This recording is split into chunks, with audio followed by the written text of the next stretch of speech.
moderator, and then turn it over to him to introduce the panelists. But we're going to do something different. One of our panelists, Doug Castle, was not able to join us, so he's going to be on the telephone from his locale to give us a presentation, and we'll open with that. Martin will explain it a little bit. But Martin Kamani is going to be our moderator. I've only met Martin about 2 months ago, I think. But he's the Africa Fellow over at the Atlantic Council of the United States, a place where I was a senior fellow for a while. He's a deputy director of the Ansari Center. He's also an associate fellow at the Conflict, Security, and Development Group at King's College in London. Prior to this, he'd held positions in Institute for Security Studies in the Africa Division at Exclusive Analysis Ltd. and Foreign Exchange Concepts Incorporated. In addition to being published in a variety of journals and newspapers, Martin is a fellow of the Africa Leadership Initiative and the Aspen Global Leadership Initiative. He's also on the board of Story Moja Africa, a regional publishing company. So I'm delighted to turn the moderating duties over to Martin. Thank you very much.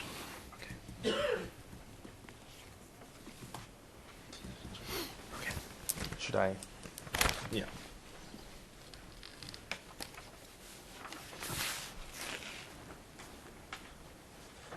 Thank you very much, Steve. I'm very happy to be here. I was actually following the proceedings early in the morning from my webcast, so now I suppose I'll be on the same thing. It's a bit surreal. But I have the pleasure of moderating this session with an exciting group of people. And this session is on comparative case studies. Now, the way we're going to arrange it, with your forbearance, is that Doug Castle is not here with us and will be appearing via some form of technology. And because he's far away in a hotel room in London where technology breaks down regularly, because I've spent time in London, we're going to do a short Q&A with him, and then we'll move on to the rest of the program. But let me actually introduce everyone. You have bios in front of you, but I'll just read some of the lines from them just to give us the context of the kind of expertise and the kind of perspectives that we will be getting.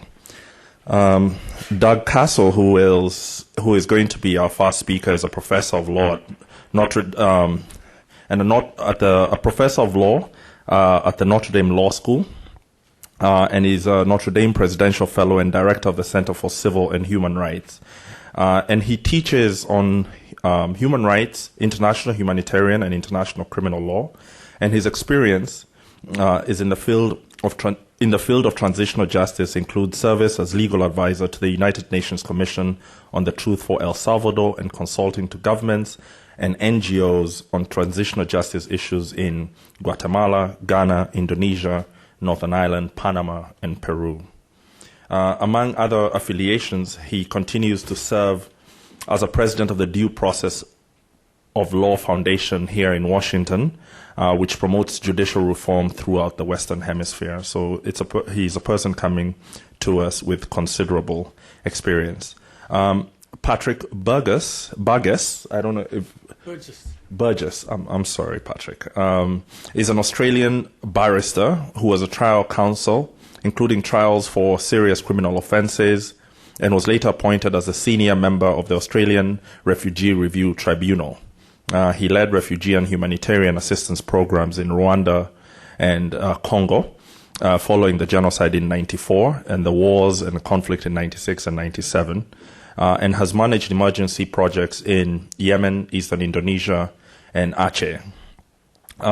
At present, he is the Asia Director of the International Center for Transitional Justice. And then we have here Jennifer Easterday, who comes from one of my favorite places in the world, which is Berkeley. And she has worked with the University of California, Berkeley War Crime Studies Center on research and monitoring projects since 2006, starting with a project related to the extraordinary chambers in the courts of Cambodia. Jennifer is currently monitoring and researching the Special Court for Sierra Leone and the trial of Charles Taylor.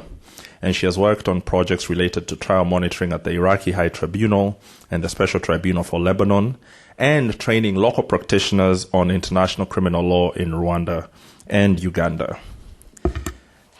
And then we have Professor Richard Joseph, who's a John Evans Professor of International History and Politics at Northwestern University and a Senior Fellow in Global Economy and Development at the Brookings Institute. As a Fellow of the Carter Center, he participated in democracy and peace initiatives in Ghana, Zambia, Ethiopia, Liberia, and Sudan. And he has written extensively on issues of democracy, governance, and political economy. So as you can see, ladies and gentlemen, our panel is considerably experienced, and I look forward to their comments. So what's the state of, is Doug ready to? I'm ready here, Mr. Chairman. Fantastic. Okay. You sound like God. Anyway, so Doug, I think you're going to speak to us for 25 minutes.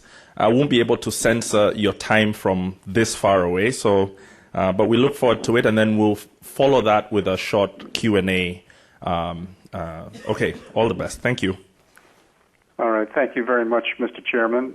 First of all, I'm very sorry I can't be there with you for the program, but my schedule in London, unfortunately, did not accommodate it. I miss not only the friendly confines, as we Chicagoans say, of the Wilson Institute, but also my good friend Richard Joseph and former faculty colleague at Northwestern. I'm going to talk, as I think you all know, about the issue of transitional justice in El Salvador, where, as our chairman mentioned, I served in 1992 and 1993 as one of the legal advisors to the United Nations Commission on the Truth for El Salvador.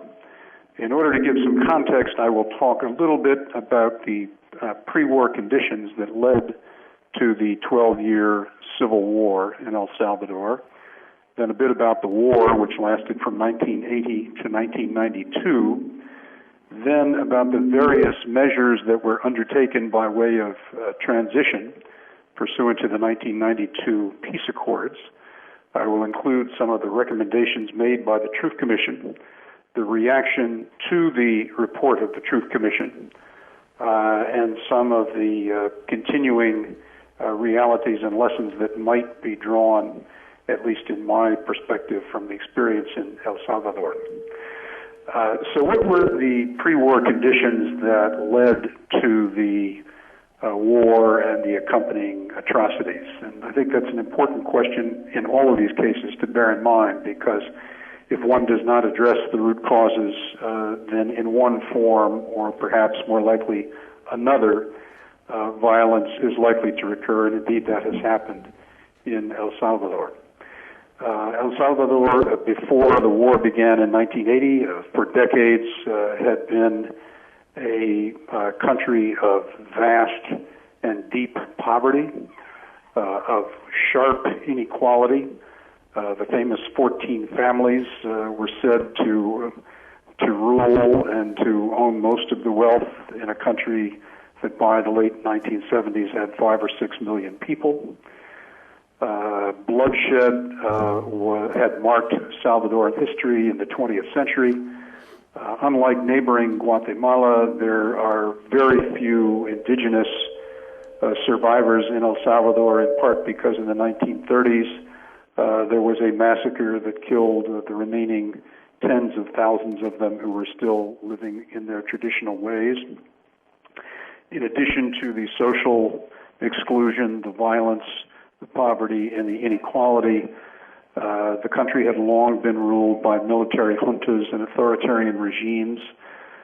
Some of the precipitating factors for the war were incidents that convinced many in El Salvador that a democratic path to reform was not possible. In particular, in the early 1970s, it was rather obvious that the Christian Democrat candidate, José Napoleón Duarte, won an election, but it was stolen by midnight computer manipulations by the military, and instead a general was declared to have won the race. And in 1980, practically the last straw, the 5 or perhaps 6, I can't recall, leaders of the democratic opposition were all kidnapped and killed. And that was really the last straw, I think, for those in El Salvador who opposed the rule of the military allied with the economic oligarchy, keeping the people of El Salvador, many of them, in poverty and oppression. And these last events occurred with the knowledge that in the next-door neighbor country, Nicaragua, the Sandinista revolution of the summer of 1979 had been successful.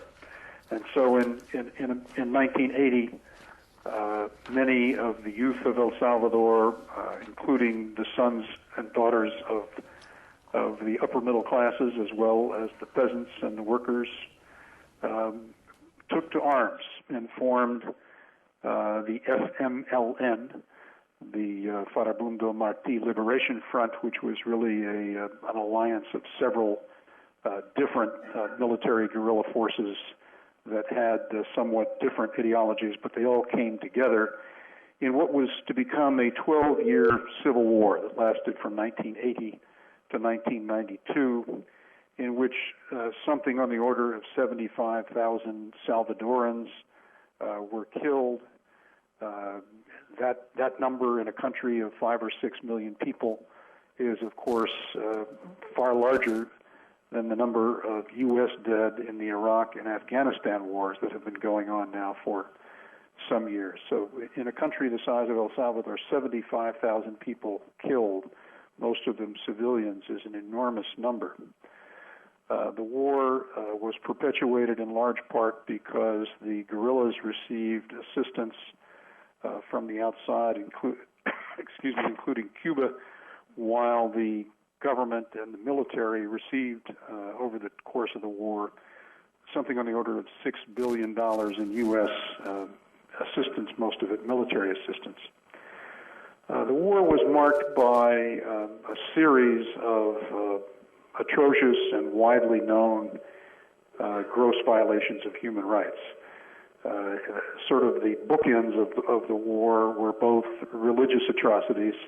In 1980, Archbishop Romero was assassinated while saying Mass by a bullet fired by a marksman who the Truth Commission later found out had been set up to do this by Colonel Roberto Dobison, the founder of the Arena political party, about which I will have more to say later. And the beginning of the end of the war really came with the assassination in November 1989 of 6 Jesuit priests at the University of El Salvador, including Father Ignacio Echecuria, the president, or rector as they called him there, of the Jesuit University, who had just a day or two before returned from receiving a peace award in Spain. But in between the assassinations of the Archbishop and the Jesuit priests, entire villages were massacred. Men, women, and children. One at El Mozote and surrounding villages. No one knows for sure, but it may have been somewhere between 700 and 900 civilians killed, with only one survivor. Forced disappearances, too many to count. Extrajudicial executions, widespread torture, and a judicial system that was trusted by no one to deal with these problems. The war essentially came to an end, or began to come to an end, in the late 80s, and peace negotiations were underway between 1989 and 1992 for a couple of reasons. In part, it became apparent that neither side could win. The military had long pursued victory over the FMLN, but in November 1989, the FMLN attacked the capital city of San Salvador and controlled fully 1/3 of it before they returned back. And during that evening, and that was the evening the Jesuit priests were murdered, the Salvadoran High Command realized that they were as close to losing the war as they had ever come. And that there was very little prospect of defeating the guerrillas militarily. A second factor was war fatigue among the Salvadoran people. The people on both sides were tired of all the bloodshed and despaired of a military solution, and finally the withdrawal of external support on both sides. The Soviet Union collapsed, as we know, in 1990. Cuba lost its financial support from the Soviet Union. Cuba, in turn, was less able, both financially and diplomatically, with the collapse of the Soviet bloc, to provide support for the FMLN, and so the FMLN was weakened. And at the same time, with the Cold War coming to an end, the United States government, at that time under President Bush I, was losing interest in what it regarded as, I think, a sort of a relic of the Cold War. And so the United States pressed very hard through the UN and through bilateral channels and other multilateral channels for the government of El Salvador to make peace with the guerrillas, and in 1992 the peace accords were signed. The peace accords, in addition to many other provisions about disarmament and about reform of the society, included a series of measures that come under the general heading of transitional justice. And those measures included purging senior officials, an amnesty law, and a truth commission. And the truth commission, in turn, dealt with issues of reparations and prosecutions. So taking these issues one at a time, with respect to a purge, the peace accord set up what was called an ad hoc commission of three highly respected Salvadorans who were among the very few prominent Salvadorans who had the respect of both sides.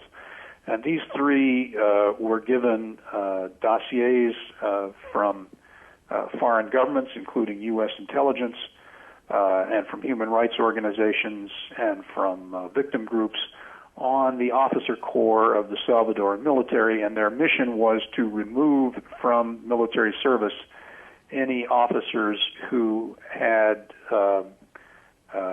in the judgment of this commission, been responsible for atrocities. And the commission came up with a list that was supposed to be secret but was leaked to the press of over 100 names.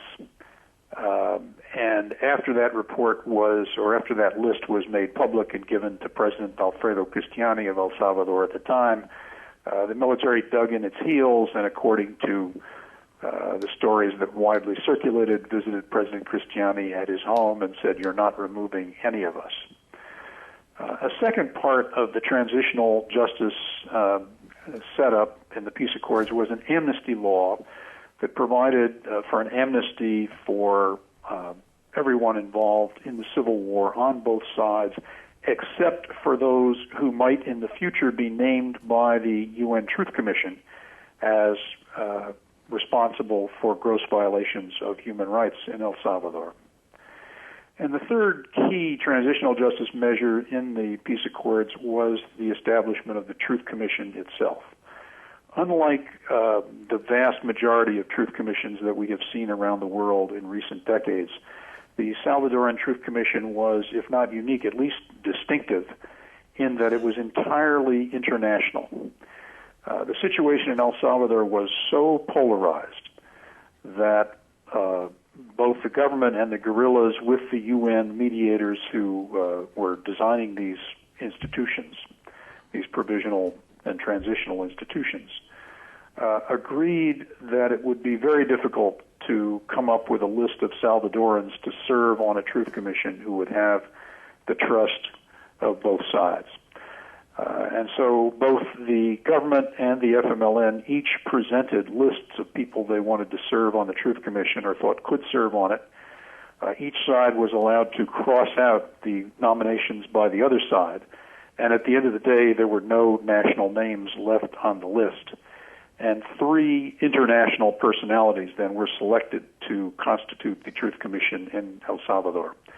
The chairman of the commission was former President Belisario Betancourt of Colombia, who politically was viewed as somewhat to the right of center in the Latin American political spectrum. A second member was Reinaldo Figueiredo, the former foreign minister and minister of the presidency of the government of Carlos Andrés Pérez in Venezuela, and he was perceived as someone a bit to the left of the political center in Latin America. And the third member was then Professor Thomas Bergenthal of the United States, who had been a member and president of the Inter-American Court of Human Rights, a very prominent international law and international human rights law scholar, who, by the way, currently serves as the United States judge on the International Court of Justice in The Hague. And Tom was rightly perceived as someone who was neither politically left nor politically right. He was a jurist who would call it as he saw it. So those were the three members of the commission. They ultimately hired an international staff, including me, of about 25 people, 25 professionals, all of whom were also international. There were no professional Salvadorans on the staff because we were concerned that if we had any Salvadorans on our staff, first of all, there would be questions about our impartiality, and secondly, people would be afraid to talk to us. I know that I had clandestine meetings with Salvadoran military officers, for example, outside the country, in which they told me they were afraid to speak to anyone inside the country, including me, and they were only willing to speak to me outside the country. So the level of fear, of distrust, of polarization was extremely high, and that accounted for the unusual situation that it was an all-international truth commission. Initially, it was given 6 months to review the atrocities that had been committed in 12 months of war. We managed to wheedle another 2 months out of the United Nations, so ultimately we had 8 months. During that 8 months, we worked, if not 24/7, at least something like 18/7, because there was so much work and so little time. The Commission ultimately reported in depth on 30 illustrative cases, which we investigated in considerable detail, including the assassinations of Monsignor Romero and of the Jesuits, the massacre at El Mozote, and many other cases. And we also statistically analyzed 22,000 cases which had been denounced to the Commission, but which we had not had the time or the resources to investigate individually. We had a policy of naming names. Where we believed that a general had given the order to kill, we named the general and we said he gave the order to kill. We were very careful in naming names. We were very careful with all of our facts because we knew that at the end of the day, the primary asset the Truth Commission would be its credibility. And that if we made even a single embarrassing error of fact, that would be used to discredit our fact-finding generally.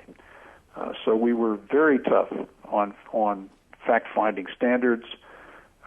Nothing could go into the report by way of naming names or making significant findings about facts unless we had what we considered to be at least two independent sources corroborating the information we put into the report. That disappointed a number of our young investigators who found good information leading to what could have been findings against a number of people on a number of issues, but when they were single source findings, even if we believed in our hearts that the single source was telling the truth, we simply could not afford to take the risk based on a single source for any finding, and so large parts of what might have been the report were simply never finally included because they were not corroborated.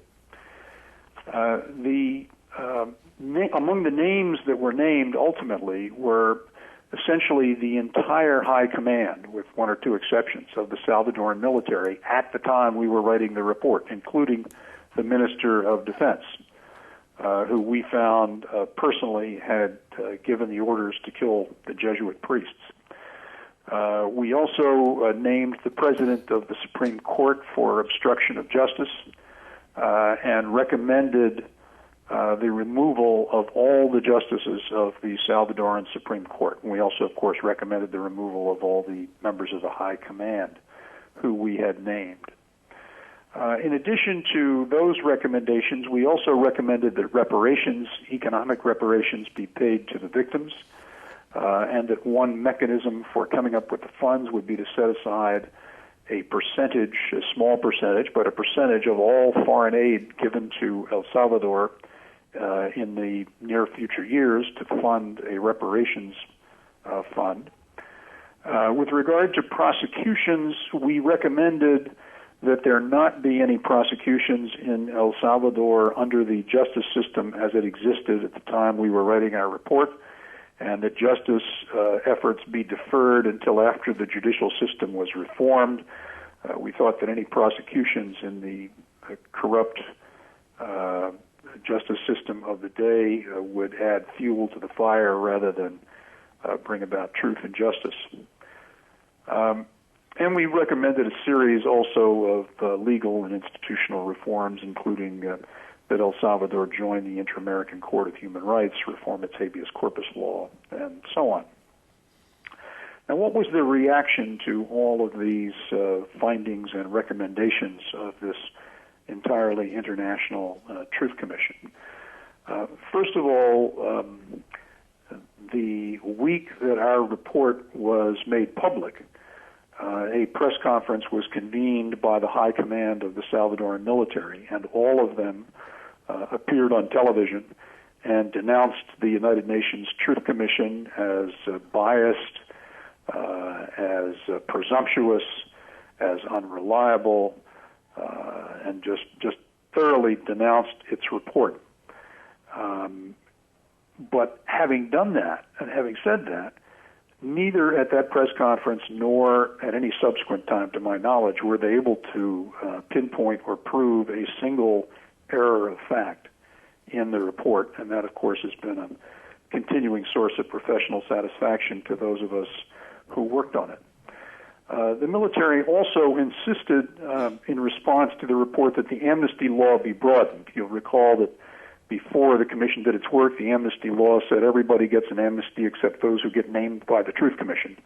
Well, after the Truth Commission report came out, the Army went to the President of El Salvador and said, we all get an amnesty, or you don't get to keep your civilian government. And so the Salvadoran legislature passed a complete blanket amnesty for all of the human rights atrocities committed during the war. And the Salvadoran Supreme Court, the same corrupt Salvadoran Supreme Court that we recommended be removed, promptly upheld that amnesty law in the spring of 1993. It was not for another 7 years until the year 2000 when a, by then, reformed Salvadoran Supreme Court Constitutional Chamber ruled that the amnesty law was invalid as a matter of international law to the extent it purported to give amnesties for gross violations of human rights. So the reaction by the military and the government was extremely negative to the report and certainly to prosecutions.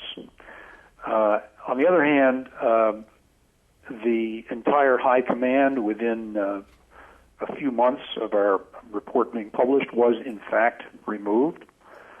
The Supreme Court we had recommended be removed, and the President of the Supreme Court, Mauricio Gutierrez, gave a public statement that said only God can remove the Supreme Court.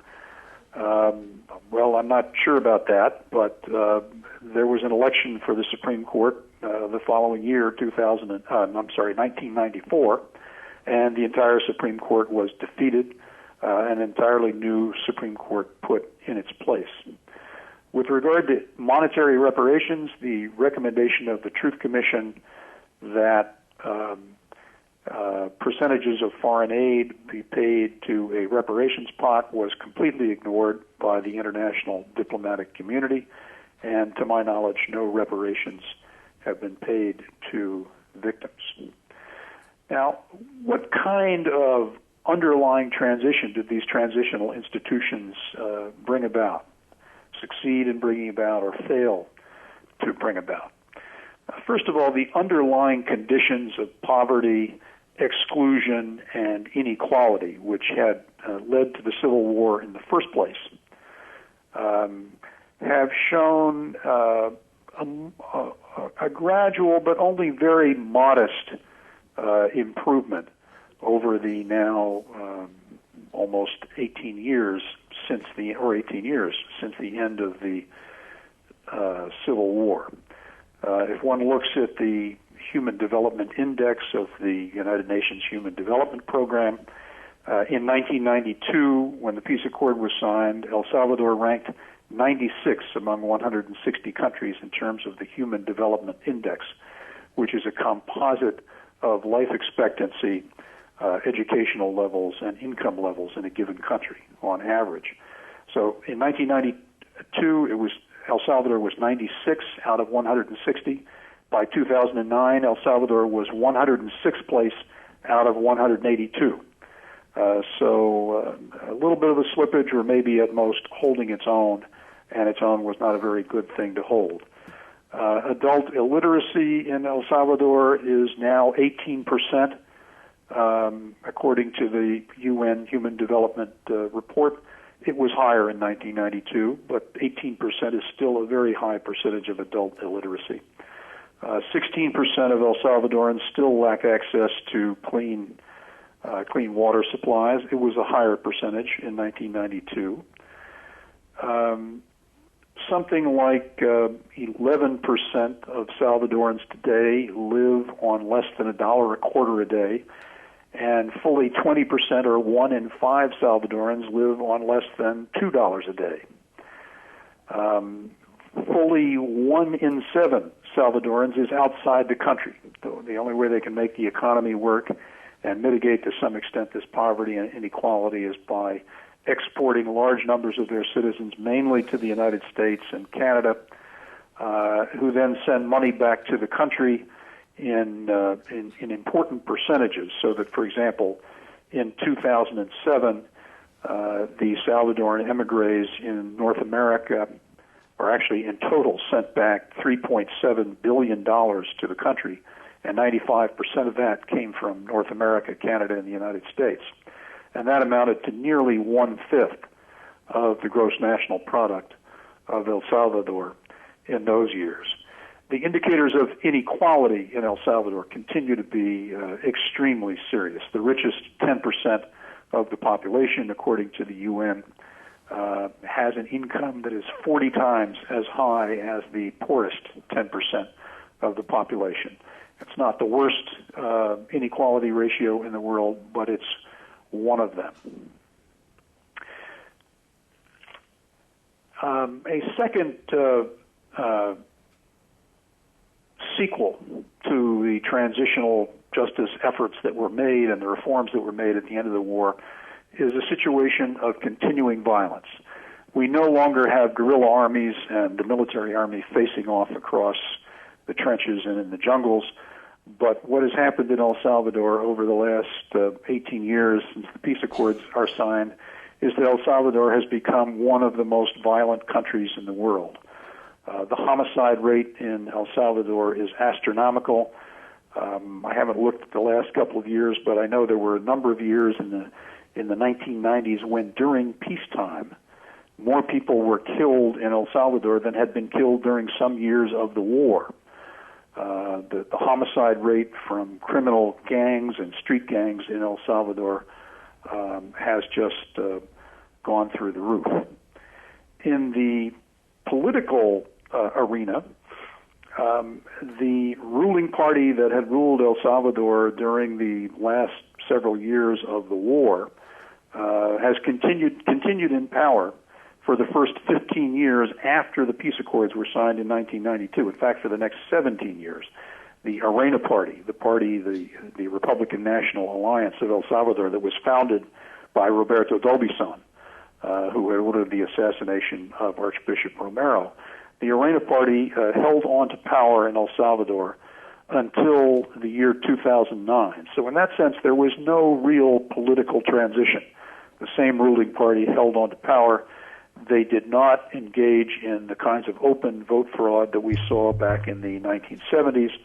They did not assassinate the leaders of the political opposition, but they certainly manipulated some of the election procedures to help themselves to victory. I know I witnessed some of that as an election observer in the first post-war election in 1994. Doug? But if the political system did not change in that sense. It changed in another very important sense, and that is that the guerrillas, the FMLN, laid down their arms and began to participate in the democratic political process. And they became the second most important political force in the country. They always came in second to the Arena Party until 2009, when the FMLN candidate for the presidency, Mauricio Funes, actually won. And currently we now have an FMLN president in El Salvador. So that's been certainly an important achievement. So summing all this up, if we look at the modalities of transitional justice that are often recommended by United Nations guidelines and by people who work in the international human rights community, namely truth, reparations, prosecutions, or justice, as it said, and purges, what we had in El Salvador was a measure of truth, although it was not well publicized in El Salvador because of the negative reaction by the government. We've had, to my knowledge, no reparations for the victims. Hello, We've had no prosecutions. Yes. Sorry for interrupting. We're running out of time, and if we're to get to your Q&A, could you sum up in a minute or so, please? I can. And finally, we have had purges of the key actors.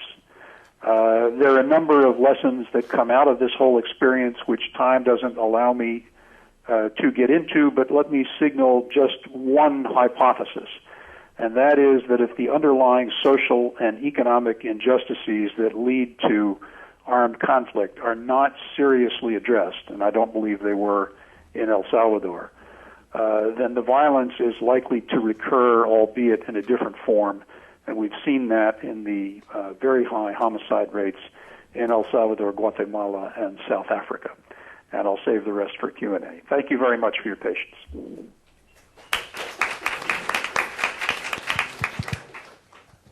Thank you. Doug, we're going to just have 5 or 6 minutes of questions. And then if you're able to stay on for the later Q&A, that would be great. If not, then we'll have to bid you goodbye. So we're just going to take the questions in a group. I think one round probably will do it. There's a gentleman in the blazer and the red tie. So please introduce yourself, tell us who you are, and keep your question very brief. Hi, William Seymour, International Peace Quest Institute. Thanks for speaking over such a long distance. Just curious, you mentioned how ultimately, after your report was issued, there was turnover in the Supreme Court and the High Command, but reparations weren't paid. Are you happy with the way it worked out, or would you rather have, I mean, if you had to prioritize, would you rather have reparations or the turnover in the leadership? Thank you. I gather, Mr. Chairman, you want me to take a series of questions and then answer them all? We'll take a couple more questions, and then you can answer them in a group. Okay. Another question? Lady at the back, please. Stacia George. I just have a question on what happened with the reparations, or what your thoughts are about what happened with them.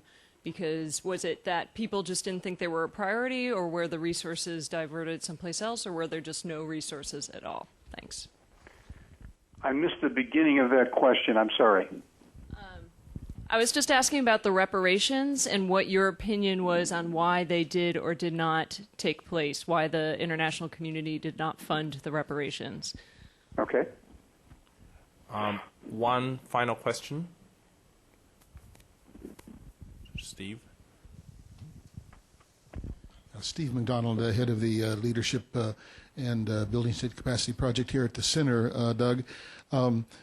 I don't think anyone in this room would disagree with your conclusion that unless you address the underlying causes of conflict, even after a peace process and a truth and reconciliation process, that you're in danger of returning.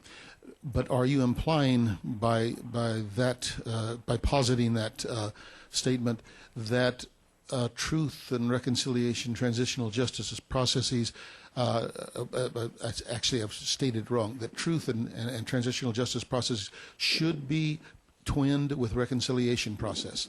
One of the faults of the problem in El Salvador was a truth commission and not a truth and reconciliation effort. Yeah, I think perhaps one last question, and actually this will be just one round of questions. And there's a lady in the blue shirt in the middle of the audience.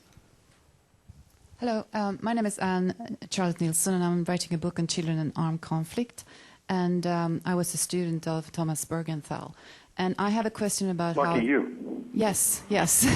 and I wrote a paper on your Truth Commission. Also, I'm just wondering about how the Truth Commission addressed children and youth participating as child soldiers, also given that after the conflict there have been so many youth gangs. Very good. Well, I'll begin with the last question, which is the easiest, unless... Are you ready for me, Mr. Chairman? Or? Yes, please go ahead. Okay. We did not address the issue of child soldiers. We did address a couple of young victims of disappearances and torture because we wanted to make sure that child victims were included in our illustrative cases. But we did not include any specific cases on recruiting of child soldiers. And I must say that the consciousness of the international community and the international human rights community about issues of child soldiers has grown tremendously in the 1990s and into this century after our report was published. And certainly, if we had it to do over again, that's something we would have focused on, but we didn't at the time, and that's unfortunate. Taking the other three questions perhaps in order. The question about whether to prioritize reparations over removing the High Command and the Supreme Court from office, that's a very, very difficult and painful choice. And I think probably an international participant such as myself lacks the legitimacy to make that very difficult judgment for a country. I think that if you have any kind of a legitimate decision-making process in a country that can reflect in a democratic way the views of the people who live there, that's the way you go about deciding a very tough question like that. Now, having said that, for what it's worth, I think my own personal view would be that it is essential to get the bad actors out of high office. Because even if you were to somehow set up a reparations program, if you've still got the people who led the atrocities running the military and running the courts, it's not at all clear that the reparations would ever get to the people for whom they are intended. So my own resolution to that very difficult choice you put is that I would opt in favor of a purge as a top priority, because as long as those people remain in office, everything else about the transition remains at risk. But reparations are certainly very important. The next question, why did reparations not get paid? Why did the international community not see to it that they were paid? I think there's several answers to that. One, I think, is crisis fatigue.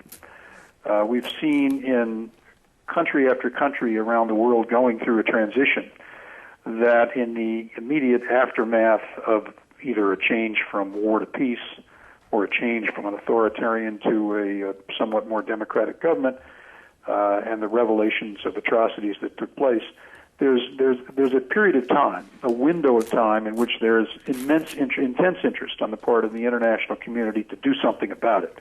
And that results in their providing support, including financial support, to set up truth commissions and to take other measures.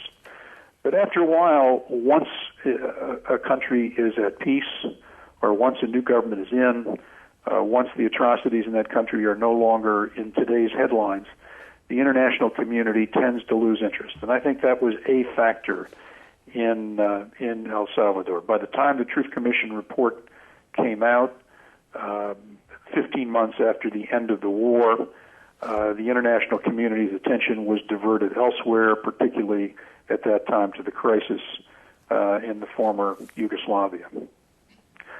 Second reason why I think the international community dropped the ball was the failure of coordination within the United Nations. the World Bank and the International Monetary Fund had the economic leverage both to persuade the government of El Salvador to pay reparations and to get the attention of the international diplomatic community so that friendly foreign governments could have provided funding for reparations as well. But the World Bank and the IFC did not do that.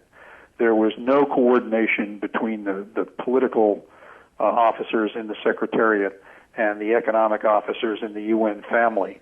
And that's not just my assessment, that's an assessment that's been published by Alvaro de Soto, who was the chief political assistant to the Secretary General of the UN at the time and who was the principal person responsible for the UN's work in the transition in El Salvador. With respect to Steve McDonald's question, am I suggesting that transitional processes should be twinned with reconciliation efforts? And that depends on what you mean by reconciliation efforts.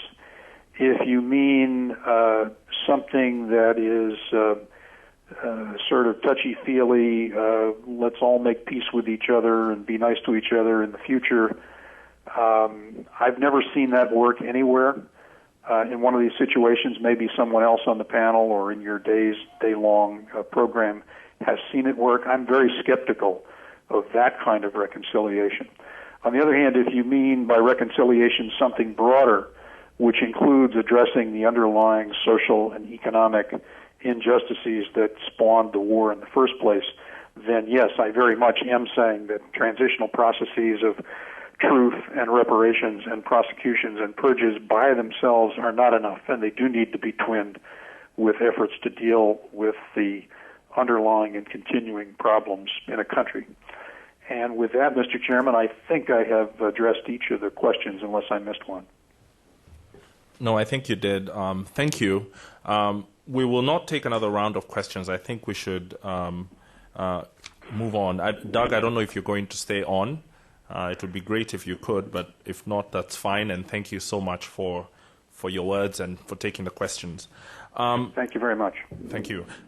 We have now 3 speakers, and we're in a race for time. 2 hours is always a very short period of time. So I'm going to ask Jennifer Easterday to make her address, and I'm going to be alerting each of our speakers with little pieces of paper in case you see me walking around with them, and asking them to steal me a few minutes so that you guys can participate. Okay, Jennifer, welcome. My apologies then. I will sign off, and if I put the phone down, I don't know whether it's going to make a strange noise where you are, but hopefully your technical people can address that. Sure. Yeah. Thank you so much, and adios. Hi, I'm Jennifer Easterday, and I first want to say thank you for inviting me to participate today. I'm very excited to be here, and I will be making my best efforts to race through. I'm here to speak about the Special Court for Sierra Leone, which I think, in lieu of this morning's conversation and some of the things we'll be talking about this afternoon, presents a very interesting case study on transitional justice, because it does represent 3 of the main mechanisms of transitional justice, including a negotiated amnesty, a Truth and Reconciliation Commission, and a special court, which is what will be the focus of my talk today. Primarily, I'm going to just raise questions for food for thought, trying to investigate some of the things that we can learn from the special court example, and highlight some of the tensions that I think the Special Court for Sierra Leone represents when we're looking at transitional justice mechanisms in a post-conflict society.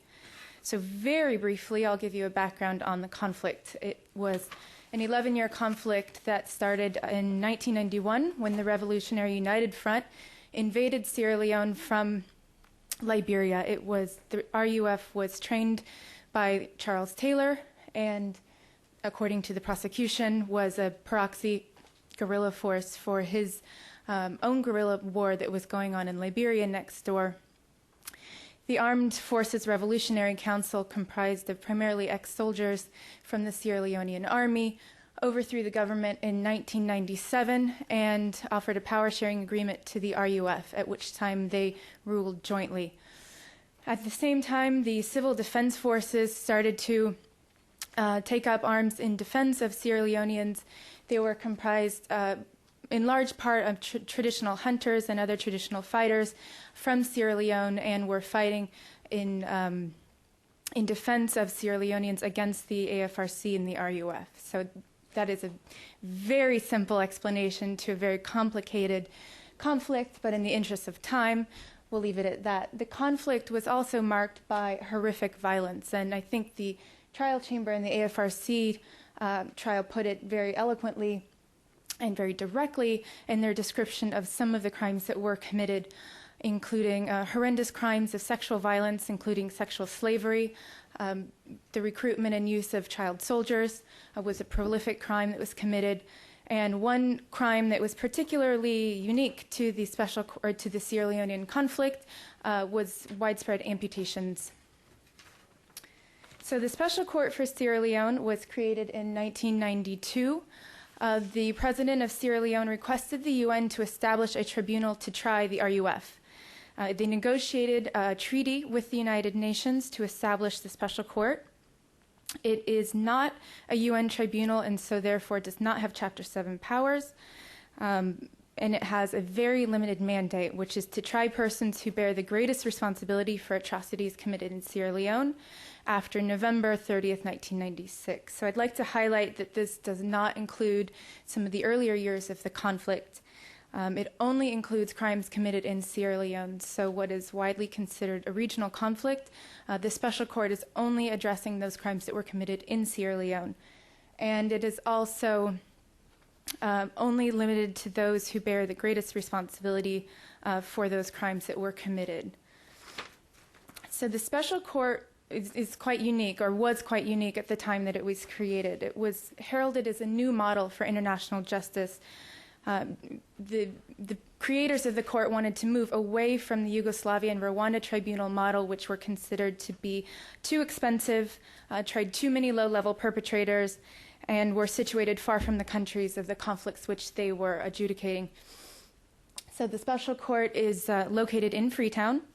It has a mixed composition of both Sierra Leonean personnel and Sierra Leonean law, mixed with international personnel and international criminal law. It was created on a shoestring budget to be very inexpensive and to be very quick. Its initial mandate was 3 years, even though we're quickly approaching the 9th year of the court.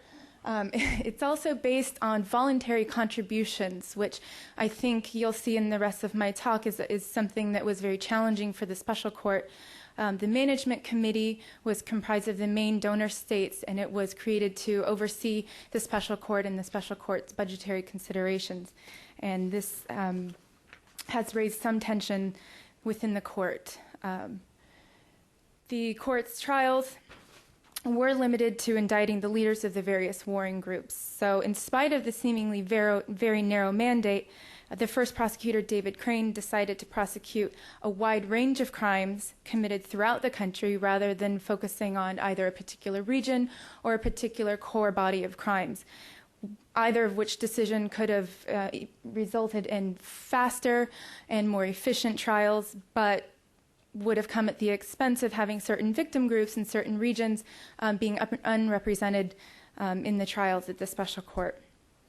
There were trials against the CDF, RUF, AFRC, warring groups, the leaders of those various groups, and there is the trial of Charles Taylor, which is currently ongoing. There have been a number of successes at the Special Court for Sierra Leone, not least of which is the robust and creative outreach program, which is widely considered a successful model in other international tribunals. We can talk a little bit later about what the definition of a successful outreach is, which was addressed a little bit this morning. Witness and victim services, the creation of the Defense Office, which was the fourth pillar of the court meant to help provide a fair trial for the defendants, is considered a success and has been replicated at some of the other tribunals created after the Special Court.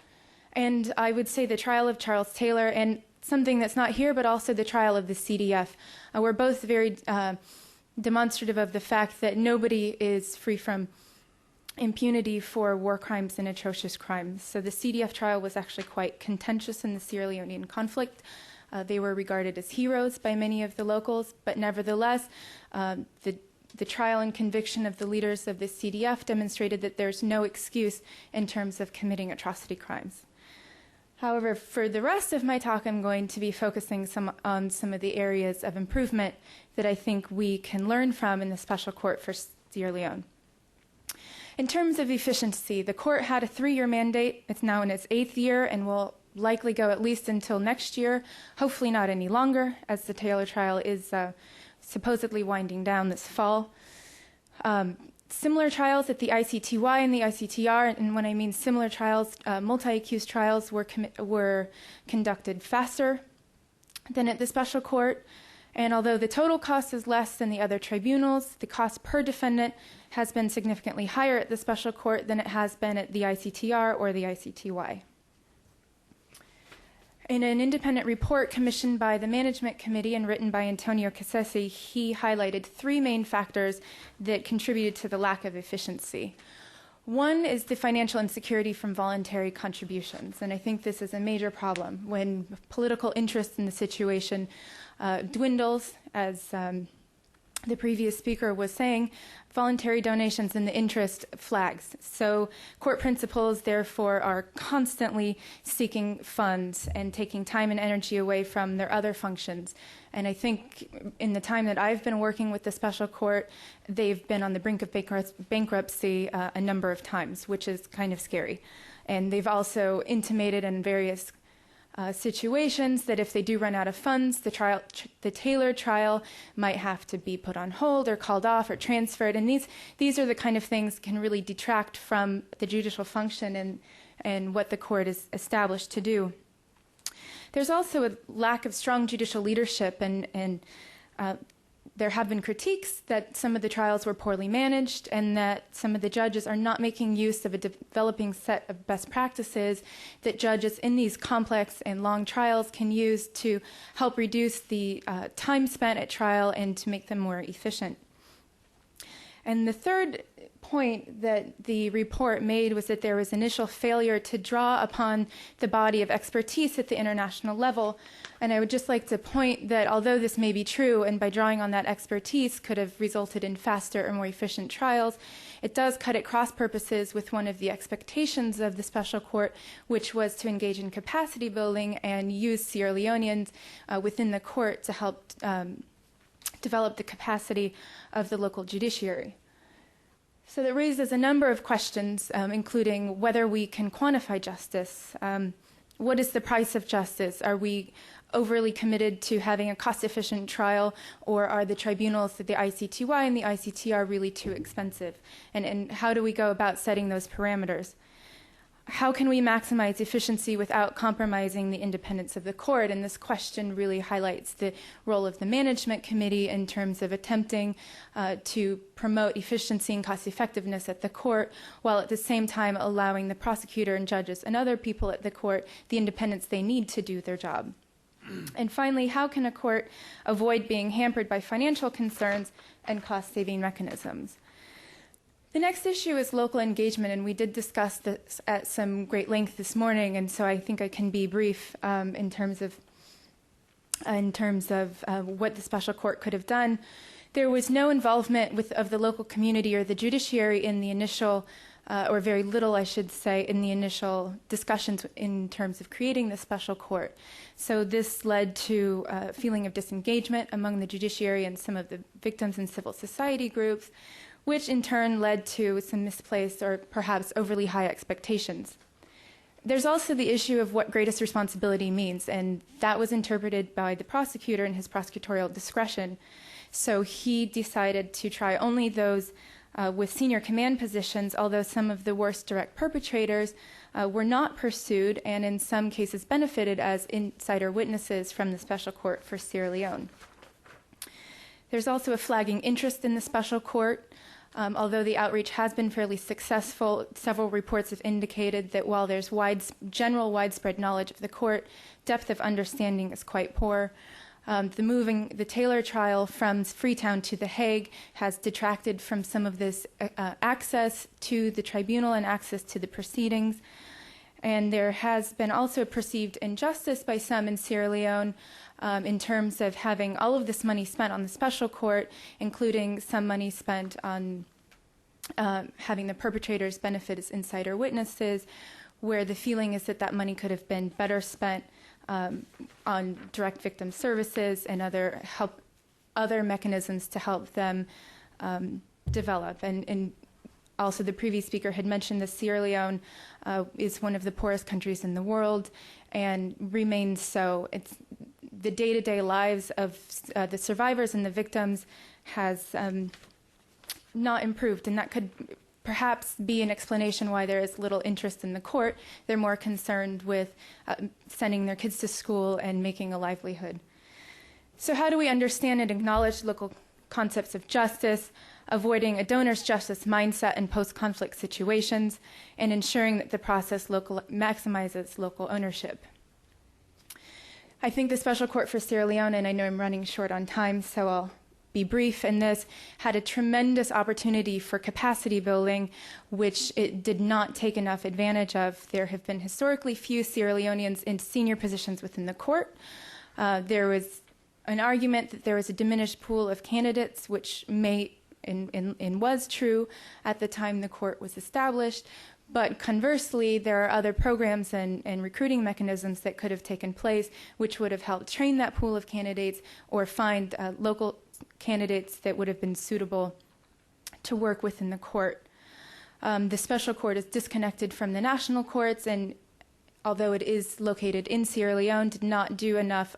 The special court nor the local courts did not bridge the gap between the two systems, and so there was a lack of engagement and a lack of dialogue between the two systems, which could have perhaps benefited the local court system and helped develop its capacity. But I think the important thing with the capacity building and legacy, which I will turn to now, is that neither of these were part of the mandate and were therefore not receiving core funds from the court. So all of the capacity building and legacy initiatives taken on by the special court were largely due to personal initiative and had to seek outside funding. The outreach department had to seek outside funding and received a grant from the European Commission. Other initiatives also suffered from a lack of funding and a lack of political or donor support to these kinds of initiatives, which I think is a major shortfall for the special court for Sierra Leone. So I wonder whether the special court truly reflects a hybrid model, whether the lack of engagement with the local community and the lack of putting Sierra Leoneans, at least until a later point in the court's life, truly does reflect hybrid. None of the indictments included any of the charges, the potential charges falling under Sierra Leonean law.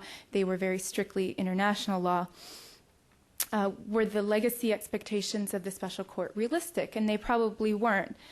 Because as you will recall, the mandate was only to try those persons who have greatest responsibility for those crimes committed in Sierra Leone. So given that mandate, I think if the Taylor trial concludes in a fair manner, which I'm confident that it will, the mandate will have been fulfilled, with a side note of, depending on how you interpret greatest responsibility, that's up for debate. But in large part, the special court has fulfilled its mandate, but there is significant room for improvement, and I hope that we will be able to learn some lessons from the special court model in our future endeavors. So I hope I made it in time, and if I didn't and you have other questions, please feel free to contact me. Thank you. You made it exactly on time. Thank you so much. Next up, and looking to beat that, is Patrick. Thank you very much. This is going to be a little bit difficult because I think East Timor is perhaps the most complete example of transitional justice mechanisms to date. And I had planned to talk at length about the 2 United Nations Commissions of Inquiry, the recommendation to the Secretary General that an international tribunal be established for East Timor. There's been a full Truth and Reconciliation Commission in East Timor, legislation for a Truth Commission in Indonesia, not yet fulfilled, a binational, the world's first binational Truth and Reconciliation Commission involving both Indonesia and East Timor, a hybrid tribunal inside East Timor, national prosecutions for the war crimes in East Timor held in Jakarta, and a continuing UN investigation of the crimes in East Timor.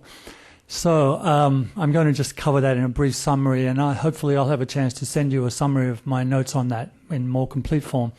But just before I start, I think today's been very interesting in trying to look at both the theory and the practice of transitional justice within a transitional justice framework, and I'm going to look at Timor in the same framework. And this is what I do on a day-to-day basis as the Asia Director of ICTJ.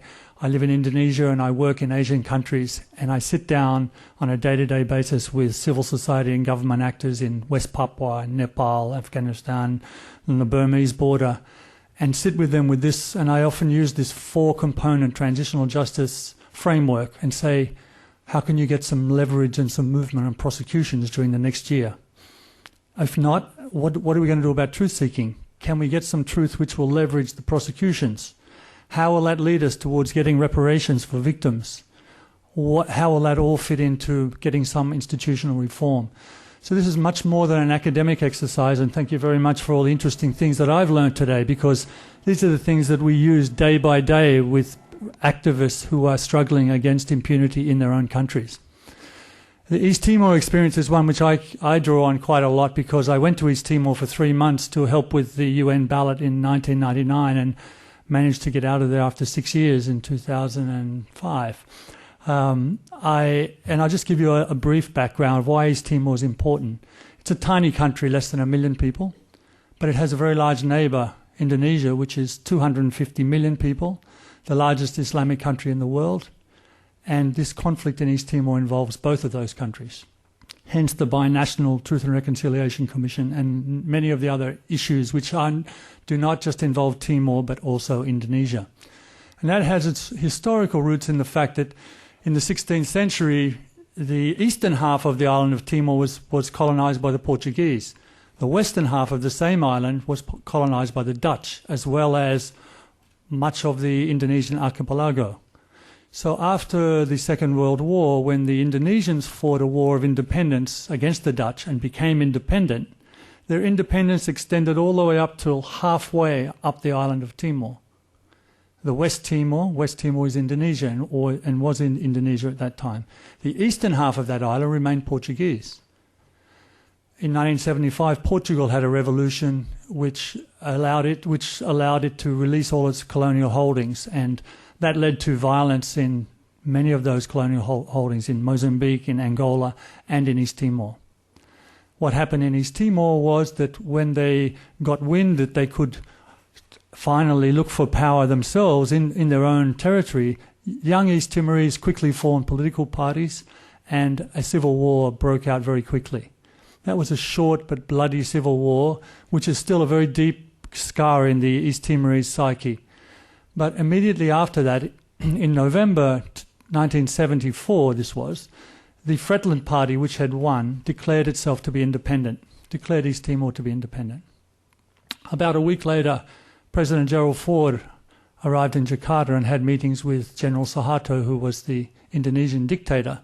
And you remember in 1965, Indonesia had its own major issue with the communists. This was in the Cold War context, where up to 2 million people had been, supposed anti-communist sympathizers had been killed in Indonesia as part of an anti-communist purge, which led to Suharto coming to power. Many people call that a disguised coup. Gerald Ford gave a clear indication. As we learned, and this morning we spoke about the National Security Archive here in Washington helping Truth and Reconciliation Commissions. And when I was working in the Truth and Reconciliation Commission in Timor, we received the documents about the visit of President Ford to Jakarta at that time, and the fact that he had told General Suharto that the US would not intervene if Indonesia invaded East Timor, but please don't use our weapons, and can you wait until I arrive back in Washington? General Suharto didn't wait the 3 days that it took for him to get back, and they invaded 10 days after East Timor had declared themselves to be independent. Indonesia hosted a massive military invasion, and many people I've spoken to say they woke in the early morning and looked up in the sky and it was black with Indonesian paratroopers, warships off the coast, aeroplanes above. Much of that equipment was supplied by foreign countries, and the roles of my country, Australia, the UK, and the US, very much were also part of what was uncovered during the life of the Truth and Reconciliation Commission.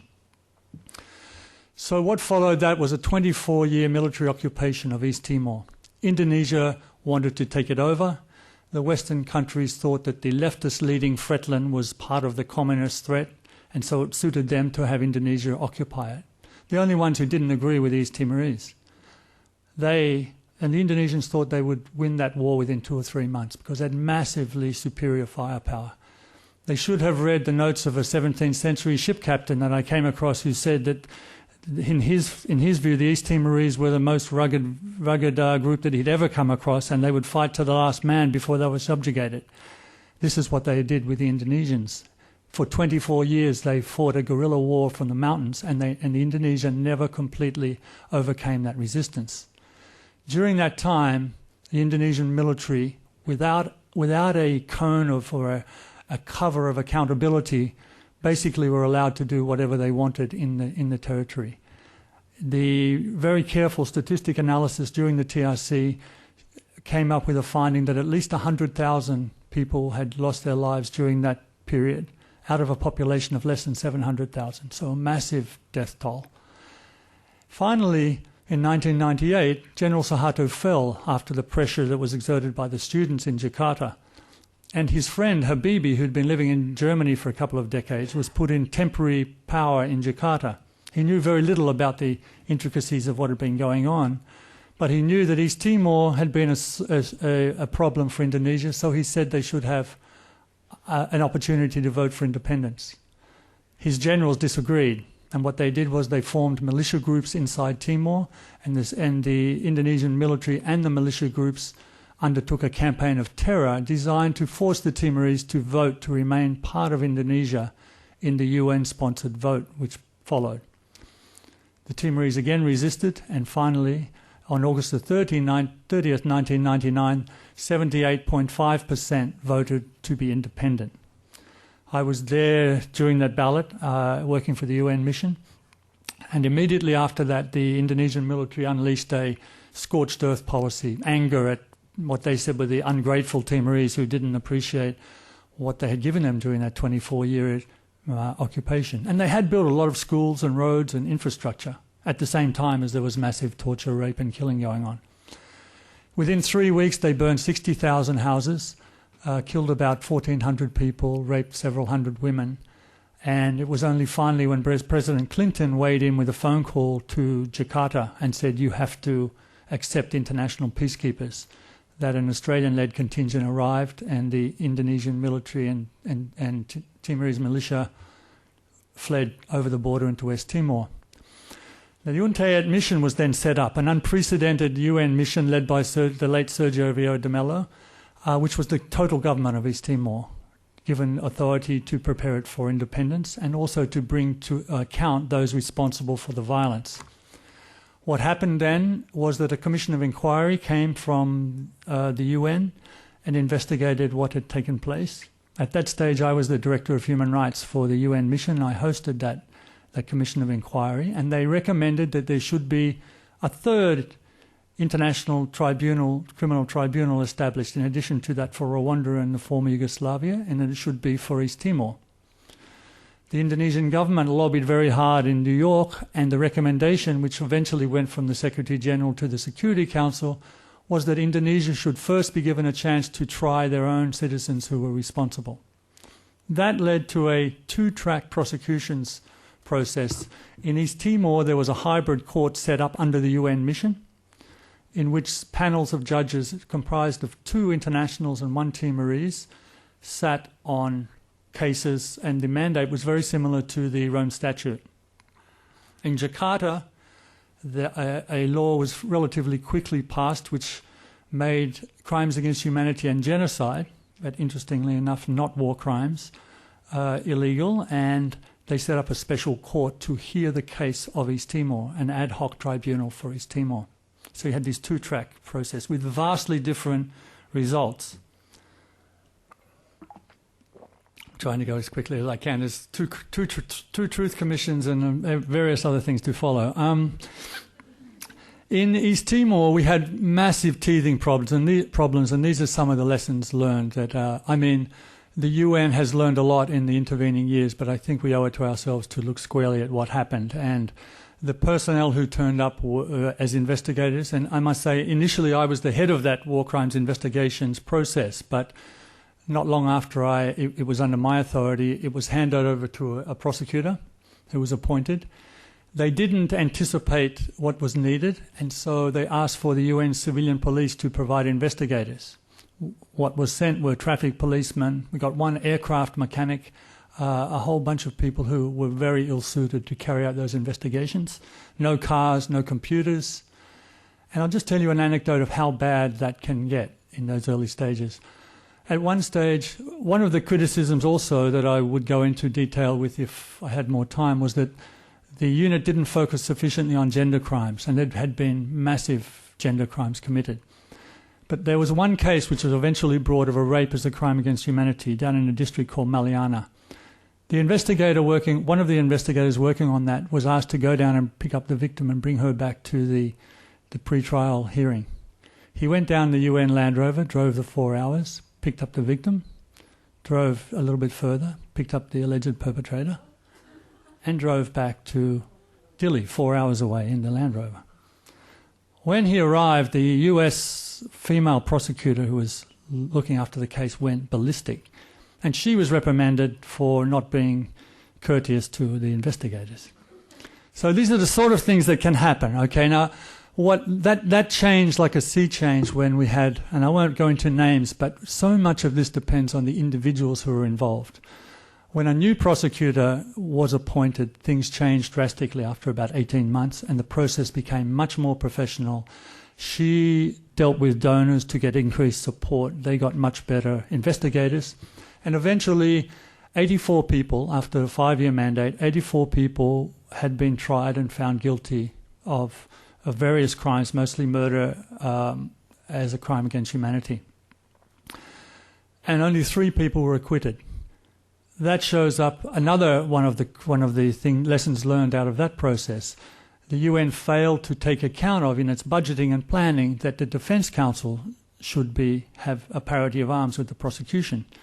There were a number of cases that were tried where individual Timorese were tried for crimes against humanity, where they were defended by people who had never been in court, in a criminal court, trying a traffic ticket.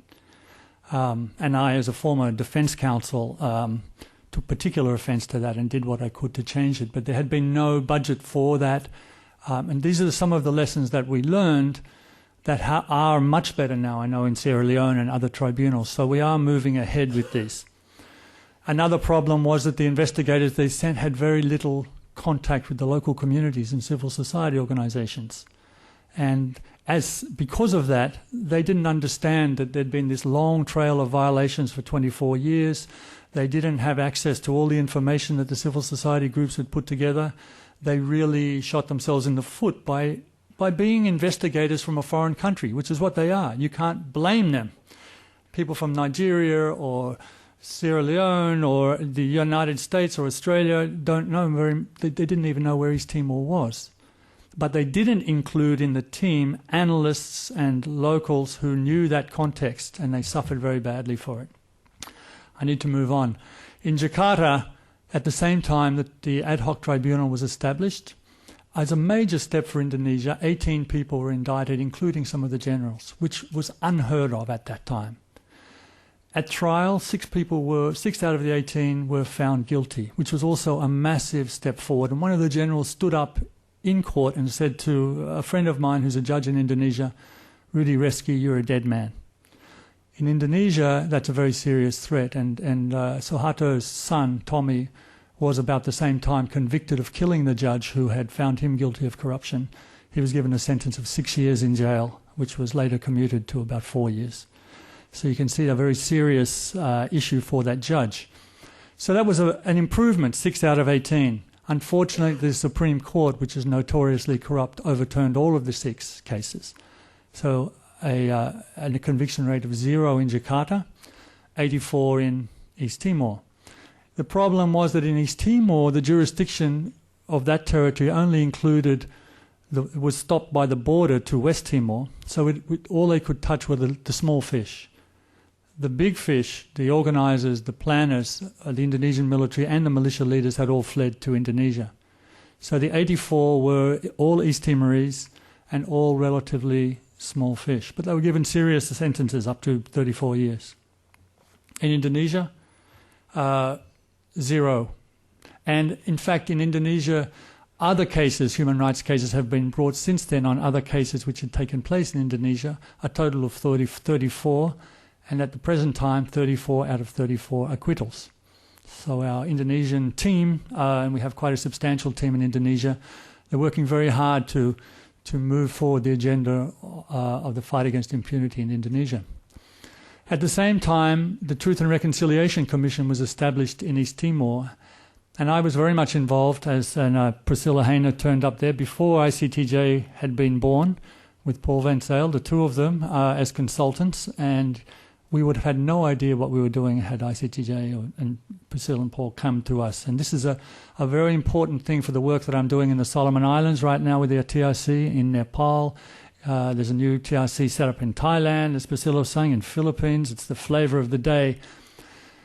The initial stages are very hard to carry out because nobody has a mandate to do it. The Commission might get a mandate and it'll be fine when it's up and running, but who has the resources and mandate to set it up?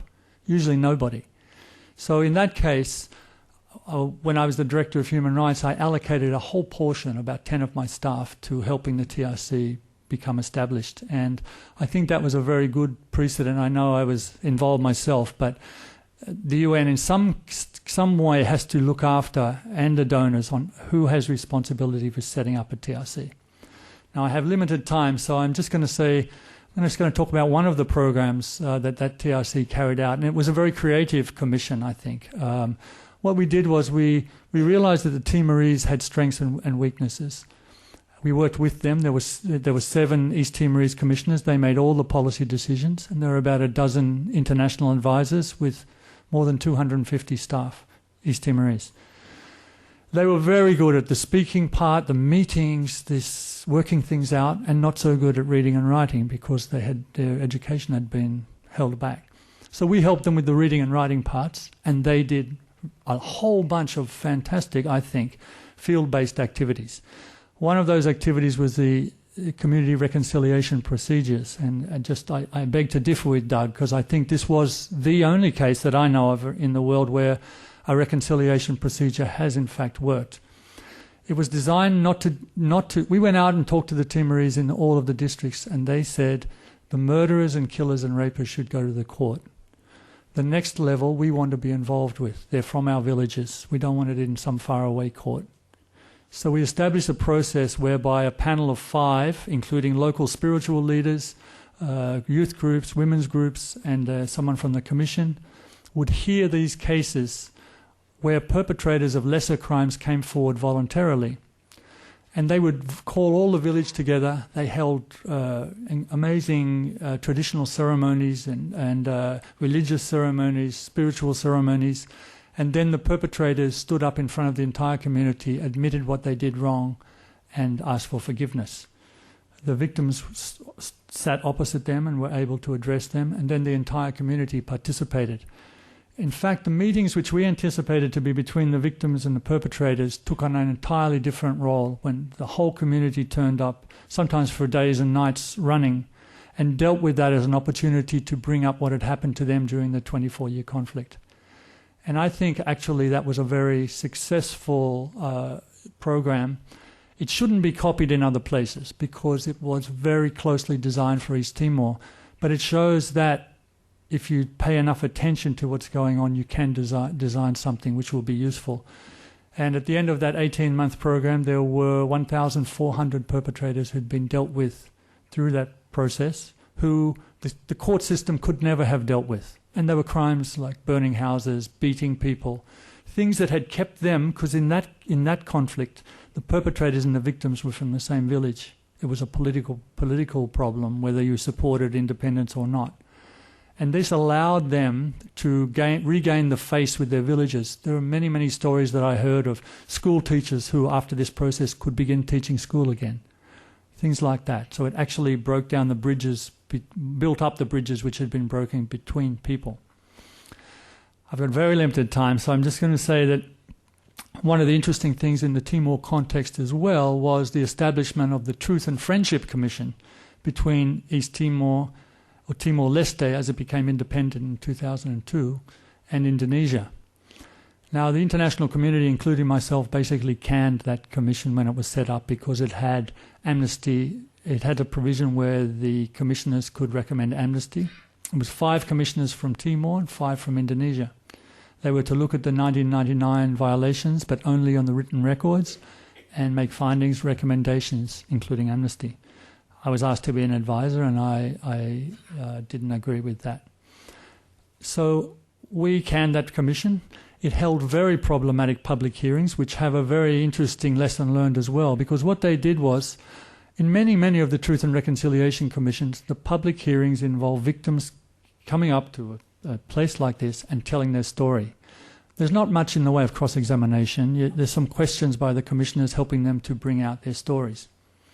In the Truth and Friendship Commission, they used the same methodology as the CAVR had used, but the people they called up were perpetrators, well, alleged perpetrators.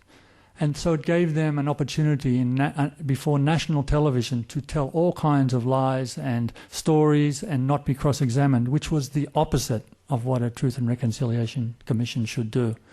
So a very interesting lesson learned from that. Despite all of the problems, at the end of the day, the commission hired David Cohen from, I think he's at Stanford these days, and David did a wonderful magician's trick, basically, and put together all that evidence into an understandable form, and the commissioners came out with a report that did find that the Indonesian security forces were responsible for crimes against humanity using the East Timorese militia. Now that Indonesia had been denying this from the outset, but the 2 presidents of East Timor and Indonesia accepted the report together. The problem was that they accepted that report on the basis of a gentleman's agreement that there would be no further action on prosecutions. Some people say that's a total failure because it closes the door to prosecutions. Others say, well, and my own view is that it does that at this point in time, but without a basis of truth, you're not going to move forward for prosecutions in any case. And until Indonesia itself accepts its role in East Timor, there are no possibilities really of any kind of prosecutions. I know I have no further time, but I just want to put that in context of some of the things that we're working on now in the Asia part of ICTJ. Because in every country that I work in, and we have country programs in Afghanistan, Nepal, East Timor, Solomon Islands, Indonesia, Cambodia, we're looking at decades of work. I mean, I see disappointed faces when I talk to my civil society friends in these countries and say, you guys who are here now, for example, in Nepal, which is just coming out of its conflict, you're going to be here in 20 years if you're committed to these causes as we are. Because it takes 10 years, 20 years, 30 years. And an analogy that I use with them, and I'll finish up with this, is that I see these 4 doors that we use in our transitional justice framework, the truth, prosecutions, reparations, and security sector reform, as being the way out of a room for victims and civil society actors. But the doors, often after a conflict, are all locked. And the people who still have the key are the ones who were the perpetrators who are still in power. How do you get any leverage there? And this is part of our strategizing for each different country and how different it is, and we use the Timor experience as one of the tools.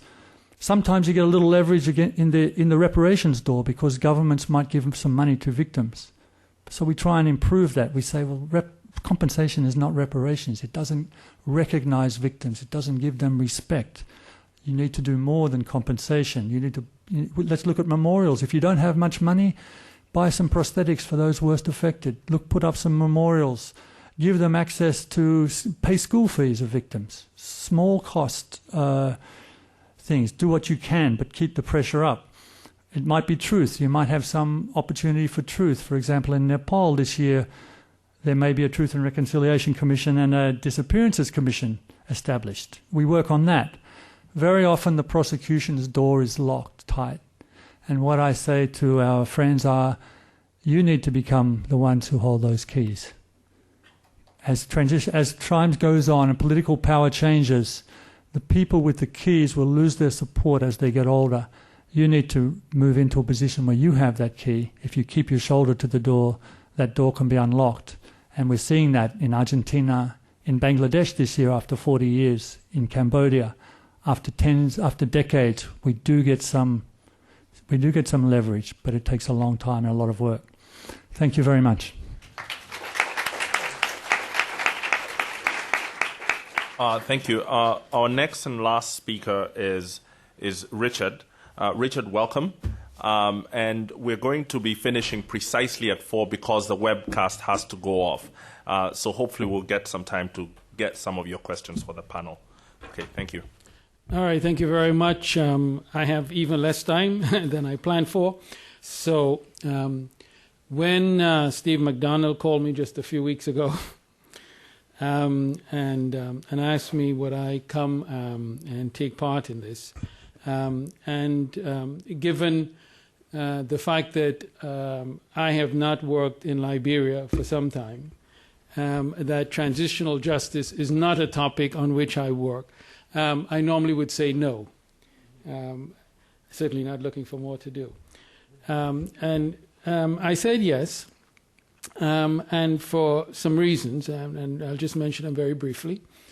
First of all, Liberia. I was very intensively involved in Liberia during my years at the Carter Center. In fact, it was a country to which I devoted the most attention, and I feel a certain sense of responsibility because I have still not written about what actually took place in terms of that exercises and other exercises that I was involved in with President Carter. So this is one opportunity to start making some reparations there. But we'll do something more profoundly. The second is I knew that this was going to be a great learning experience when I saw the people who were listed. And it has been so this has been for me a very intense seminar on the subject and questions. A third reason has to do with here at the Woodrow Wilson, and I remember talking to Howard Wolpe when this Africa program was being set up. I've been a great admirer of what they've been able to do with this leadership and state capacity in Burundi and so on. And we have talked about it, Steve and I, even very recently, that we have to start connecting in some way, and this has been a start. But then there's a final reason, and this is pretty much where I'm coming from here. And this is about the profound crises in state and governance in Africa. There's something that you said later, in your comments, which is that these issues are issues that we're going to be dealing with for quite a long time in Africa. And I'll try to bring in some of that.